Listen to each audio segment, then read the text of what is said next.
जी sir, तो ये सवाल में आपके पास ये कहा गया है कि आपके पास बेसिकली आपके पास यूनिफॉर्म रॉड है of mass m and length l, right. और उसको बेसिकली हॉरिजॉन्टल के साथ बेसिकली थीटा एंगल से हम लोगों ने रिलीज किया है। और सरफेस कैसा है आपके पास, बेसिकली कैसा सरफेस है? एनफ रफ सरफेस है। तो यहाँ पर एनफ रफ सरफेस कहने का मतलब है कि ये वाले पॉइंट पर बेसिकली कोई भी स्लिपिंग नहीं हो रहा, मतलब कि आप बेसिकली इस पॉइंट को हिंज की तरह ट्रीट कर सकते हैं। इनफ रफ कहने का मतलब है कि ये पॉइंट पर कोई भी स्लिपिंग नहीं हो रहा है, तो आप इस पॉइंट को हिंज की तरह आप बेसिकली ट्रीट कर सकते हैं, राइट। Is it true? और मास m है और लेंथ l है और यूनिफॉर्म तो रॉड है और थीटा एंगल से हम लोगों ने तो रिलीज फ्रॉम दी तो रेस्ट किया है, तो रेस्ट से रिलीज किया, राइट। तो ग्राउंड जो है वो ये रॉड पर दो तरह का फोर्स लगाएगा, एक लगाएगा नॉर्मल रिएक्शन फोर्स और एक लगाएगा बेसिकली एफएस फोर्स लगाएगा, static frictional force horizontal direction में। ऐसे ग्राउंड जो है वो ये रॉड पर दो तरह का फोर्स लगाएगा, एक लगाएगा आपके पास नॉर्मल रिएक्शन फोर्स ऊपर और एक लगाएगा आपके पास बेसिकली एफएस लगाएगा, स्टैटिक फ्रिक्शनल फोर्स लगाएगा इस डायरेक्शन में। अब हमने सिचुएशन को एनालाइज करना है। टॉर्क बराबर आई अल्फा अगर हम लोग लगाएंगे तो mg इंटू l/2 का cos थीटा वाला कॉम्पोनेंट और बराबर है mn²/3 इंटू अल्फा के। तो अल्फा बराबर आपके पास आ रहा है basically 3g/12 into cos theta. अगर मैं बोल रहा हूँ टॉर्क मतलब कि is equal to I alpha है, तो mg इंटू l/2 बराबर मतलब कि इंटू है आपके पास cos थीटा, ये बराबर है बेसिकली mn²/3 इंटू अल्फा के। तो अल्फा आपके पास आ रहा है 3g/12 into cos theta, simple. और ओमेगा तो जीरो है क्योंकि इनिशियली हम लोगों ने तो रेस्ट से रिलीज किया है, तो बेसिकली ओमेगा बराबर जीरो है, राइट। और एसीएम, तो एसीएम का रेडियल कंपोनेंट तो जीरो है क्योंकि ओमेगा² l/2 बराबर जीरो है, क्योंकि आपके पास बेसिकली ओमेगा बराबर जीरो है।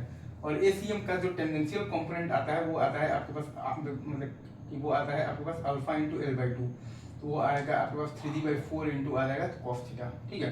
एसीएम रेडियल तो आपके पास ओमेगा² l/2 बराबर जीरो है और एसीएम जो टेंडेंशियल होता है वो आपके पास आता है अल्फा इंटू l/2, तो वो आएगा आपके पास 3g/4 इंटू cos थीटा।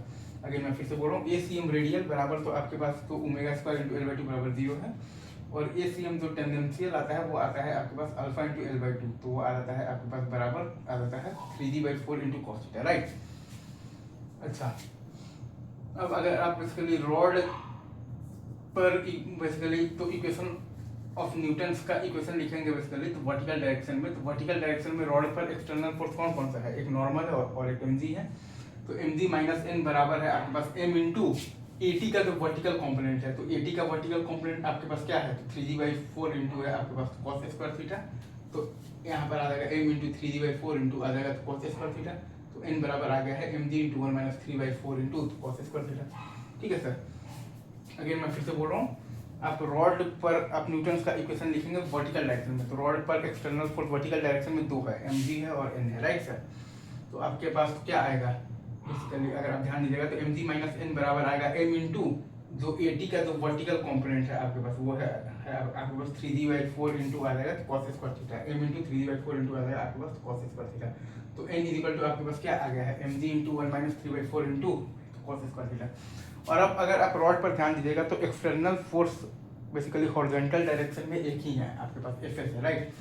अगर आप रॉड पर ध्यान देंगे तो एक्सटर्नल फोर्स हॉरिजॉन्टल डायरेक्शन में आपके पास एक ही है बेसिकली एफएस है। तो एफएस बराबर m इंटू at का जो हॉरिजॉन्टल कंपोनेंट है वो है आपके पास 3g/4 इंटू है cos theta into sin theta, तो m into 3g/4 into cos theta into sin theta. तो एफएस बराबर यहाँ से आपके पास आ गया है 3mg/4 into cos theta into sin theta. Again मैं फिर से बोल रहा हूँ, अगर आप हॉरिजॉन्टल डायरेक्शन में ध्यान देंगे तो बेसिकली एक्सटर्नल फोर्स जो है वो रॉड पर खाली एक ही है और वो है आपके पास बेसिकली एफएस है, ठीक है, जो कि ग्राउंड लगा रहा है, एफएस लगा रहा है ग्राउंड। तो एफएस बराबर है आपके पास m इंटू at का जो हॉरिजॉन्टल कंपोनेंट है वो है आपके पास तो 3g/4 इंटू है आपके पास cos theta into sin theta, तो m इंटू है आपके पास देखिए आपके पास 3g/4 into cos theta into sin theta, तो यहाँ से आपके पास बेसिकली एफएस बराबर आ जाता है 3mg/4 into cos theta into sin theta. Easy, ये छाप लीजिए, अच्छा सवाल है, ठीक है सर। चलिए sir, thank you very much, love you guys.